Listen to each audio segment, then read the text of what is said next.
ओम नमो भगवते वासुदेवाय। देवगुरु बृहस्पति को बुद्धि और शिक्षा का कारक माना जाता है।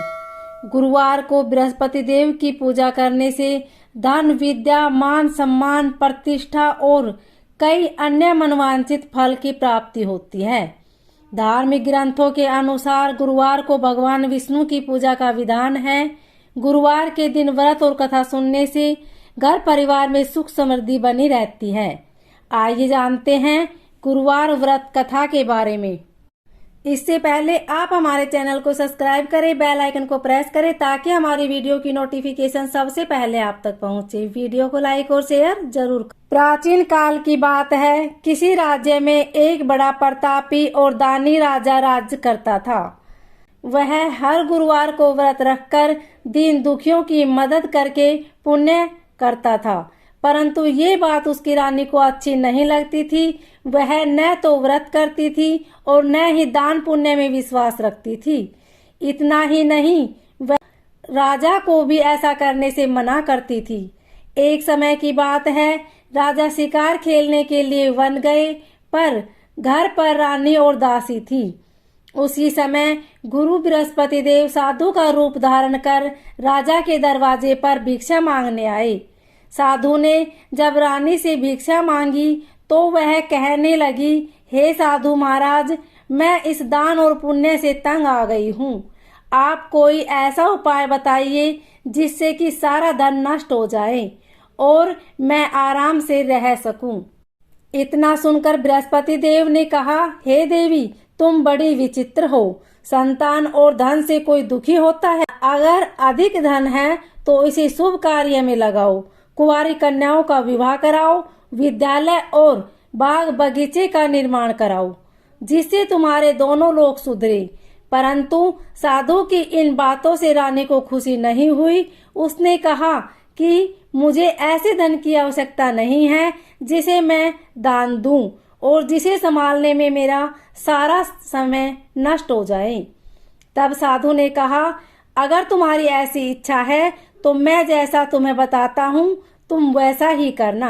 गुरुवार के दिन तुम घर को गोबर से लीपना, अपने बालों को पीली मिट्टी से धोना, राजा से हजामत बनाने को कहना, भोजन में मांस मंदिरा का प्रयोग करना, कपड़े धोबी के यहाँ धुलने देना। इस प्रकार 7 बृहस्पतिवार करने से तुम्हारा समस्त धन नष्ट हो जाएगा। इतना कहकर साधु के रूप में बृहस्पति देव अंतर्ध्यान हो गए। साधु के अनुसार कई बातों को पूरा करते हुए रानी को केवल 3 बृहस्पतिवार ही बीते थे कि उसकी समस्त धन संपत्ति नष्ट हो गई। भोजन के लिए राजा का परिवार तरसने लगा।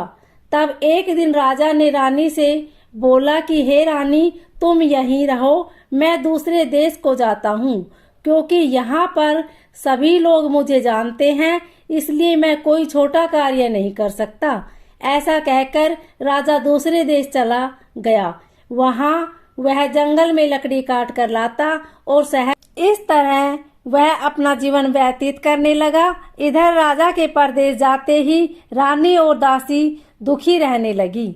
एक बार जब रानी और दासी को 7 दिन तक बिना भोजन के रहना पड़ा तो रानी ने अपनी दासी से कहा, हे दासी, पास ही के नगर में मेरी बहन रहती है, वह बड़ी धनवान है, तू उसके पास जा और कुछ ले आ ताकि थोड़ी बहुत गुजर बसर हो जाए।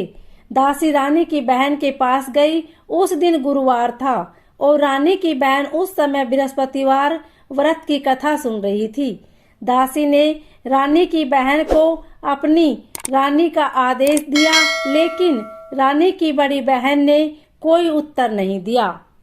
जब दासी को रानी की बहन से कोई उत्तर नहीं मिला तो वह बहुत दुखी हुई और उसे क्रोध भी आया।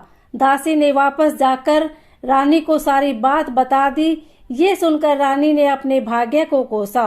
उधर रानी की बहन ने सोचा कि मेरी बहन की दासी आई थी, परंतु मैं उससे नहीं बोली, इससे वह बहुत दुखी हुई हो। कथा सुनकर और पूजा समाप्त करके वह अपनी बहन के घर आई और कहने लगी, हे बहन, मैं बृहस्पतिवार व्रत कर रही थी, तुम्हारी दासी मेरे घर आई थी, परंतु जब तक कथा होती तब तक न तो उठते हैं और न ही बोलते हैं, इसलिए मैं नहीं बोली।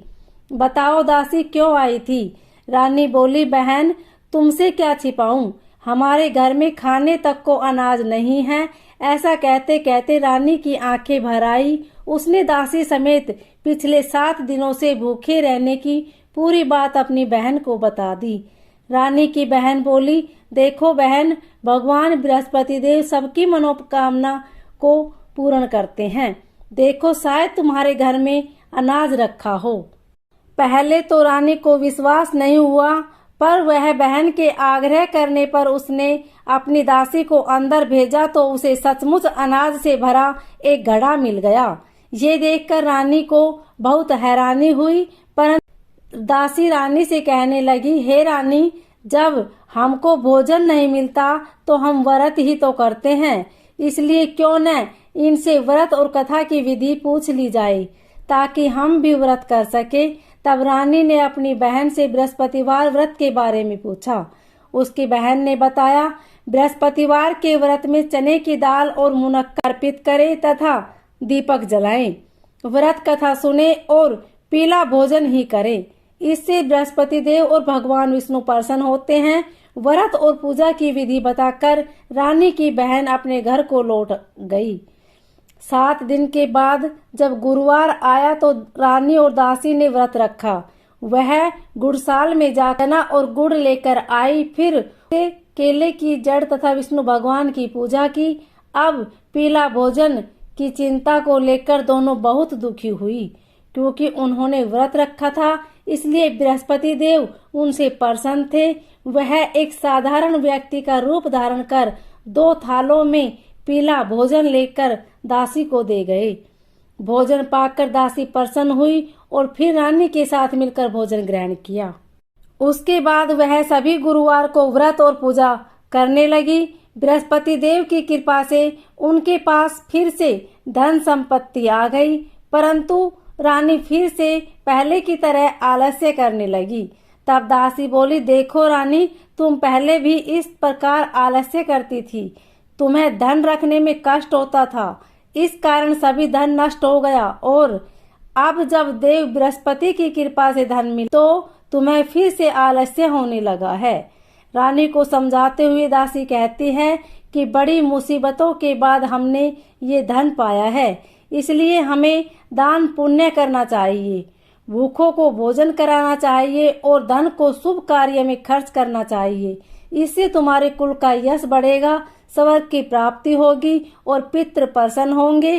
दासी की बात मानकर रानी अपना धन शुभ कार्य में खर्च करने लगी। इससे पूरे नगर में उनका यश बढ़ने लगा। बृहस्पतिवार व्रत कथा के बाद श्रद्धा के साथ आरती की जानी चाहिए। इसके बाद प्रसाद बांटकर उसे ग्रहण करना चाहिए। ओम नमो भगवते वासुदेवाय।